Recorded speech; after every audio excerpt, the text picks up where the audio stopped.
Selamat datang di channel kami. Jangan lupa subscribe, like, dan share, dan aktifkan lonceng notifikasinya. Borobudur adalah sebuah candi Buddha Mahayana abad ke-7 di Kabupaten Magelang, tidak jauh dari kota Muntilan, di Jawa Tengah, Indonesia.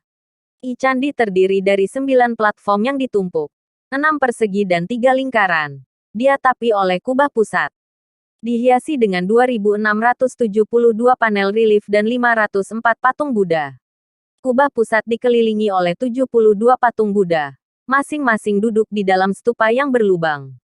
Dibangun pada abad ke-9 pada masa pemerintahan dinasti Sailendra. Desain candi mengikuti arsitektur Buddha Jawa, yang memadukan tradisi pemujaan leluhur asli Indonesia dan konsep Buddha untuk mencapai nirwana. Candi ini menunjukkan pengaruh seni Gupta yang mencerminkan budaya India, pengaruh di wilayah tersebut. Namun ada cukup banyak adegan dan elemen asli yang digabungkan untuk membuat Borobudur menjadi khas Indonesia. Monumen ini adalah tempat pemujaan Buddha dan tempat ziarah Buddhis. Perjalanan peziarah dimulai di dasar monumen dan mengikuti jalan setapak di sekitar monumen. Naik ke puncak melalui 3 tingkat simbolis kosmologi Buddhis, Kamadhatu, dunia keinginan, Rupadhatu, dunia bentuk, dan Arupadhatu, dunia tanpa bentuk. Monumen memandu peziarah melalui sistem tangga dan koridor yang luas dengan 1.460 panel relief naratif di dinding dan langkan.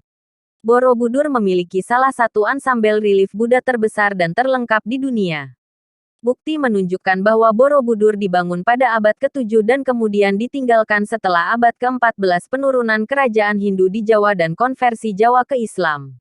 Pengetahuan di seluruh dunia tentang keberadaannya dipicu pada tahun 1814 oleh Sir Thomas Stamford Raffles, kemudian penguasa Inggris di Jawa, yang diberitahu lokasinya oleh penduduk asli Indonesia.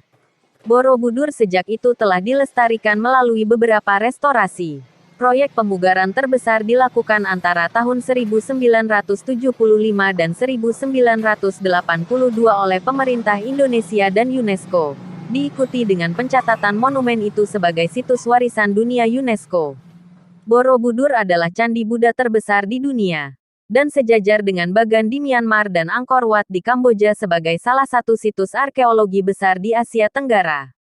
Borobudur tetap populer untuk ziarah, dengan umat Buddha di Indonesia merayakan Hari Waisak di monumen tersebut. Borobudur adalah satu-satunya objek wisata yang paling banyak dikunjungi di Indonesia.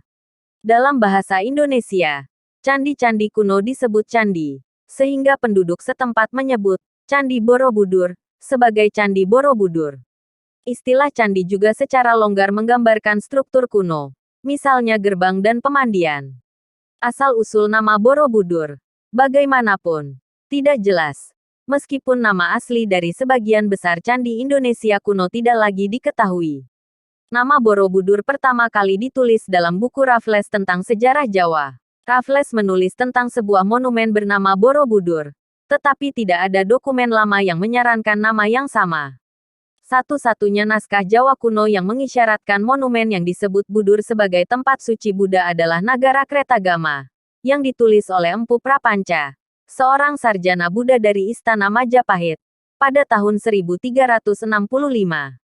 Pada masa pemugaran di awal abad ke-20, ditemukan bahwa 3 candi Buddha di kawasan tersebut, yaitu Borobudur, Pawon dan Mendut, diposisikan dalam satu garis lurus. Hubungan ritual antara ketiga candi itu pasti ada, meskipun proses ritual yang tepat tidak dikenal.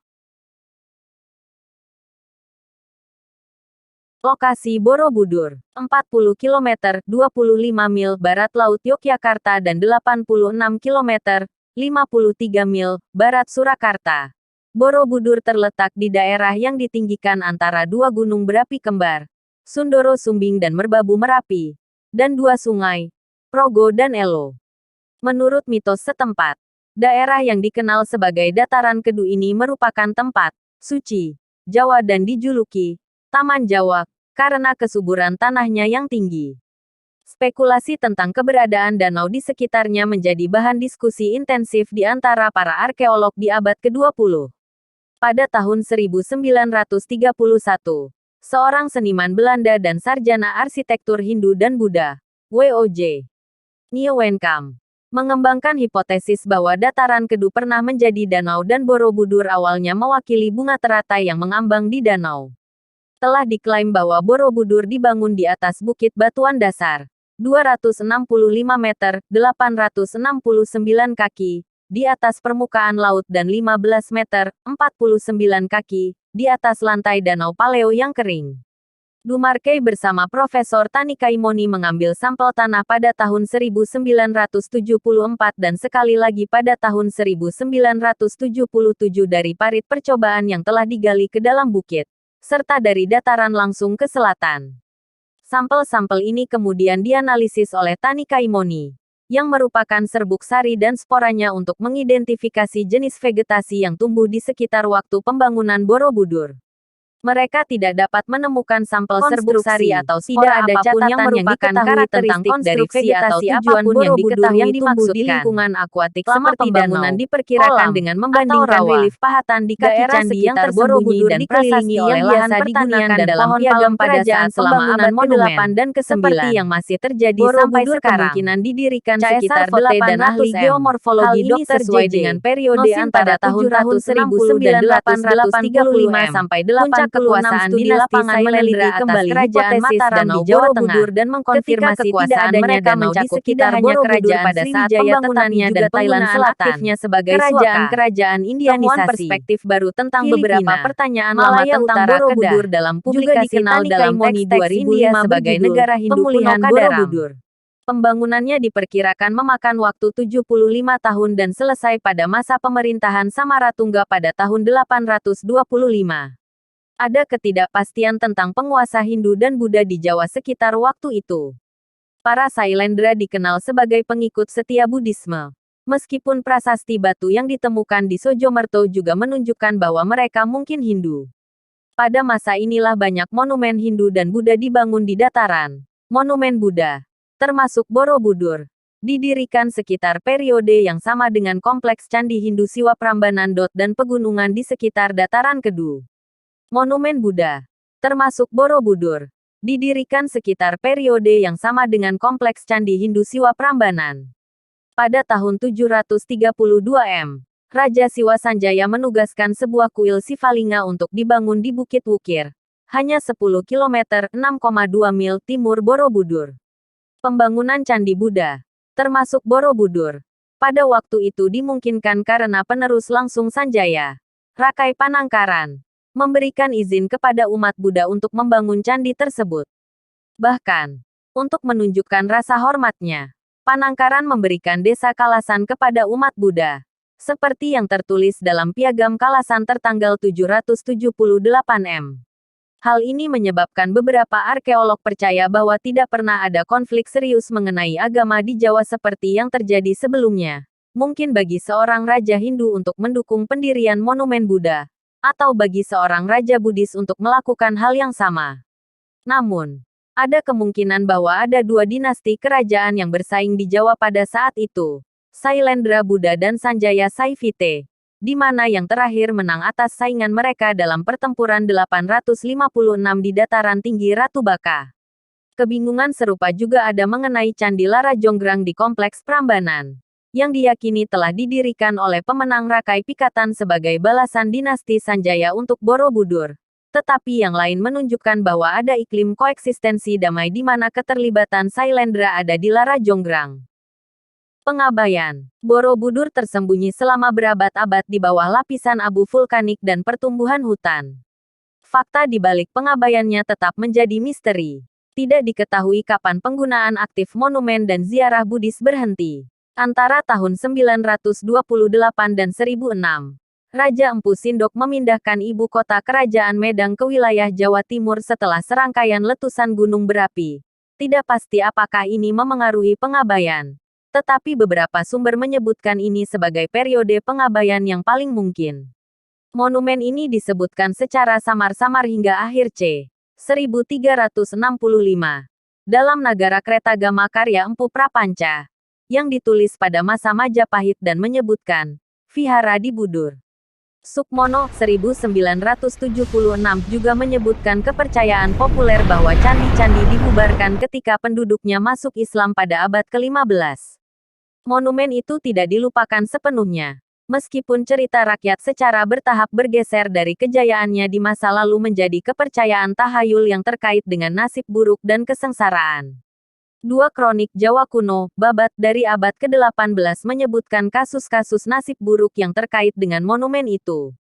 Menurut Babat Tanah Jawi atau sejarah Jawa Tugu itu merupakan faktor fatal bagi Mas Dana, seorang pemberontak yang memberontak melawan Pakubuwono I, Raja Mataram pada tahun 1709. Disebutkan bahwa Bukit Redi Borobudur itu dikepung dan pemberontak dikalahkan dan dijatuhi hukuman mati oleh raja. Dalam Babat Mataram, atau sejarah Kerajaan Mataram, monumen itu dikaitkan dengan kemalangan putra mahkota Kesultanan Yogyakarta pada tahun 1757. Meskipun ada pantangan untuk mengunjungi monumen itu, dia sangat kasihan pada ksatria yang ditangkap di dalam sangkar, yaitu patung di salah satu stupa berlubang, yang mau tidak mau dia datang untuk melihat sahabatnya yang malang. Setelah kembali ke istananya, ia jatuh sakit dan meninggal 1 hari kemudian. Penemuan kembali. Setelah penangkapannya, Jawa berada di bawah pemerintahan Inggris dari tahun 1811 hingga 1816. Gubernur yang ditunjuk adalah Letnan Gubernur Jenderal Thomas Stamford Raffles. Gubernur yang ditunjuk adalah Letnan Gubernur Jenderal Thomas Stamford Raffles. Dalam perjalanan inspeksi ke Semarang pada tahun 1814, ia diberitahu tentang sebuah monumen besar jauh di dalam hutan dekat desa Bumi Segoro. Dia tidak dapat melihat situs itu sendiri, tetapi mengirim Herman Cornelius, seorang insinyur Belanda yang, di antara eksplorasi kuno lainnya, telah menemukan kompleks Sewu pada tahun-tahun 1806-07, untuk menyelidiki. Dalam 2 bulan, Cornelius dan 200 anak buahnya menebang pohon, membakar tumbuh-tumbuhan dan menggali tanah untuk mengungkapkan monumen itu. Karena bahaya keruntuhan, dia tidak dapat menggali semua galeri. Dia melaporkan temuannya ke Raffles, termasuk berbagai gambar. Meskipun Raffles menyebutkan penemuan dan kerja keras oleh Cornelius dan anak buahnya hanya dalam beberapa kalimat, ia telah dikreditkan dengan penemuan kembali monumen, sebagai orang yang membawanya ke perhatian dunia. Christian Lodewijk Hartmann, Residen wilayah Kedu, melanjutkan pekerjaan Cornelius.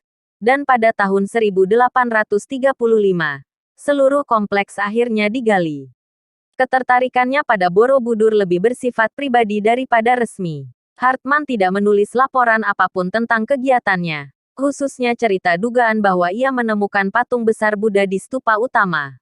Pada tahun 1842, Hartmann menyelidiki kubah utama. Meskipun apa yang dia temukan tidak diketahui dan stupa utama tetap kosong.